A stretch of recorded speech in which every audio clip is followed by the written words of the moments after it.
নতুন বাড়ি করবার সময় কিছুটা স্ল্যাব মানে ছিল বাদ দেওয়া, এই স্ল্যাবগুলো এগুলো আর কোনো কাজে লাগবে না, তো সেগুলো আমি ওপরে নিয়ে চলে এসেছি। এগুলো কিছু ইট দিয়ে এগুলো বসিয়ে রাখলে কিছু গাছ রাখা যাবে, তাই জন্য এই কিছুটা নিয়ে এসেছি। আর একটা ছিল আমার এরকম একটা জাল, এই জালটাও নিয়ে চলে এসেছি। এগুলোতে কিছু ছোট কোনো লতানি গাছ এর ওপর দিলে খুব সুন্দর মাচার মতো কাজ হবে, ফেলে দেওয়ার মতো কিছু না। আর একটা নিয়ে এসেছি, সেটা হচ্ছে এই যে আমাদের ছোট সংসারে প্রথম ছিল আমাদের বাসনের তাক, তারপরে বাসনের আবার নতুন তাক আসাতে হলো জুতোর তাক। এখন আর সেটাও বাতিল, এখনও পড়ে রয়েছে। তাই ভাবলাম ফেলে রেখে কোনো কাজ নেই, আমার খুব সুন্দর বাগানের কাজে লাগবে। তো তাই জন্য আমি আজ ছাদে নিয়ে চলে এসেছি।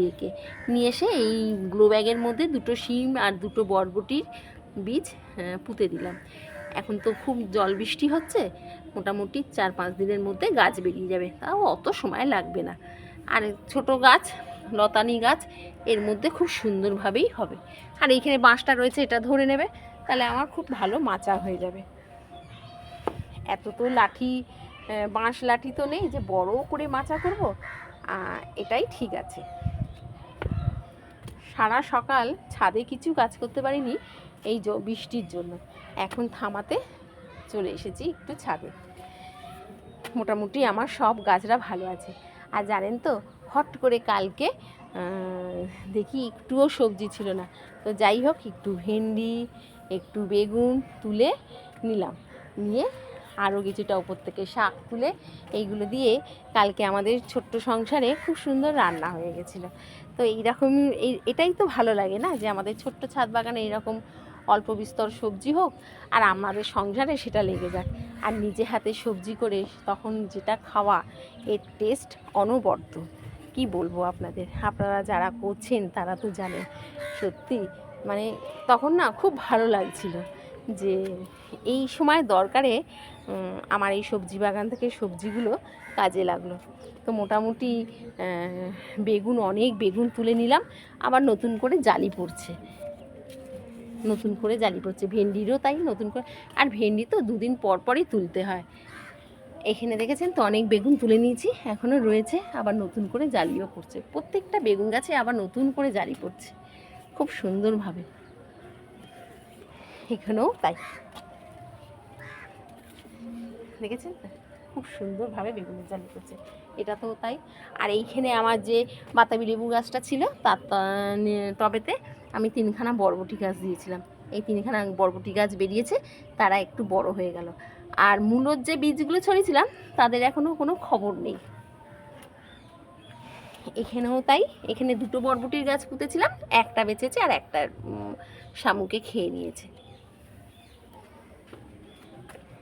আজকে জানেন তো গাছের নিম পাতা আর গাছের বেগুন দিয়ে নিম বেগুন হয়ে গেল, কি সুন্দর যে খেতে হয়েছিল। আপনারা হয়তো ভাবছেন বাবা নিম পাতা আর সুন্দর, সত্যি সুন্দর, আমার তো খুব ভালো লাগে নিম বেগুন।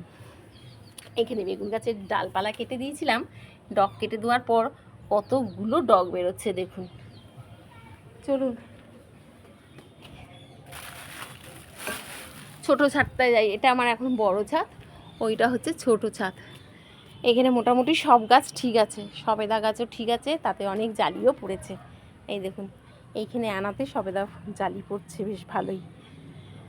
আর এখন না বৃষ্টি হচ্ছে বলে গাছে জল দিতে হচ্ছে না, দেখেছেন তো কুমড়ো গাছে প্রচুর ফুল আসছে। কিছু কুমড়ো শাক কেটে খেয়ে নিয়েছিলাম, তারপরে দেখি একটা করে ডগ বেরোচ্ছে। আর এখানে লেবু গাছ, অনেক লেবু আমরা খেয়ে ফেললাম, এখনও কয়েকটা আছে, আবার নতুন করে জালিও পড়েছে। এই দেখুন দেখতে পাচ্ছেন তো নতুন করে লেবুর জালি পড়ছে, এই দেখুন ছোট ছোট লেবু। চলুন যাই। আজকে 1 গাদা কাচাকুচি করেছিলাম, কিন্তু বৃষ্টির জন্য বাইরে দিতে পারিনি, সবই দড়ির মধ্যে দিয়েছি। এই একটা সুবিধা কি বলুন তো, ওয়াশিং মেশিনের কাছে পুরো নিংড়ে জলটা চলে আসে, তো মানে একদম নিংড়ে বেরিয়ে আসে, ফলে আর কোনো আমাদের কোনো টেনশন থাকে না, একটু হাওয়া লাগলেই সব শুকিয়ে যাবে। আর পিটুনিয়াগুলো খুবই সুন্দর হচ্ছে, ভীষণ সুন্দর হচ্ছে। আশা করছি আর কদিন পরে আমার ঝুড়িটা পুরো পিটুনিয়া গাছে ভরে যাবে। এটাও তাই।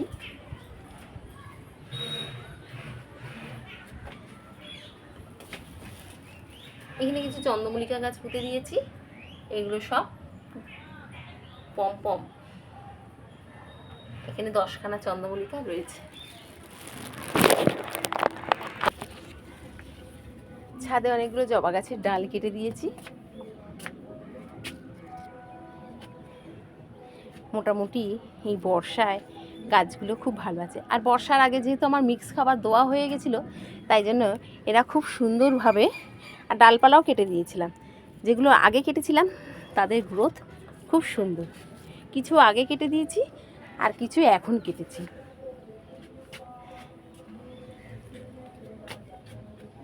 এইগুলো যেমন এখন কেটেছি, একসঙ্গে কাটিনি বন্ধুরা, তাহলে ফুলের একটু সমস্যা হবে, তাই জন্য আগু পিছু করে কেটেছি।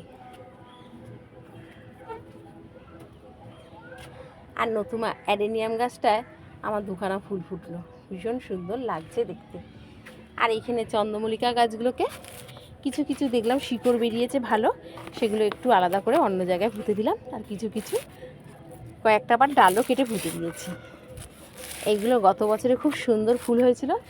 গত বছরে চারা গাছ ছিল, এবার এরা মাদার হয়ে গেল, 1 বছরের পুরনো গাছ হয়ে গেল। তো মোটামুটি চন্দ্রমল্লিকাও খুব সুন্দরভাবে সেজে উঠছে।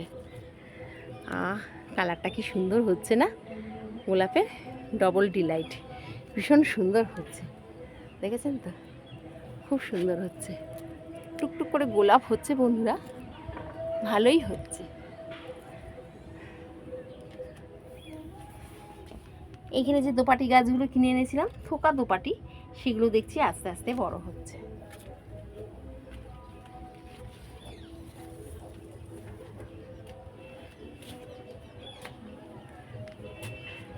খুব ভালো লাগে এই ফুলটাকে দেখতে। আর এই ফুল গাছটা সমানে আমার স্লিপের এই ঠিক এই জায়গাটা এসে আটকে যায়।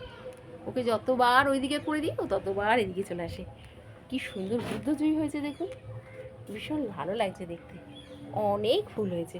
আর হাসনাহানা গাছটা ওইদিকে ছিল, এইদিকে নিয়ে চলে এসেছি, এইখানে নিয়ে এসেছি, নিয়ে এসে রেখে দিয়েছি। এখানে আনাতে ও একটু খোলামেলা জায়গায় হয়ে গেছে, খুব সুন্দর ফুল দিয়ে অনেক কুড়ি এসেছে, দেখছেন তো গাছে।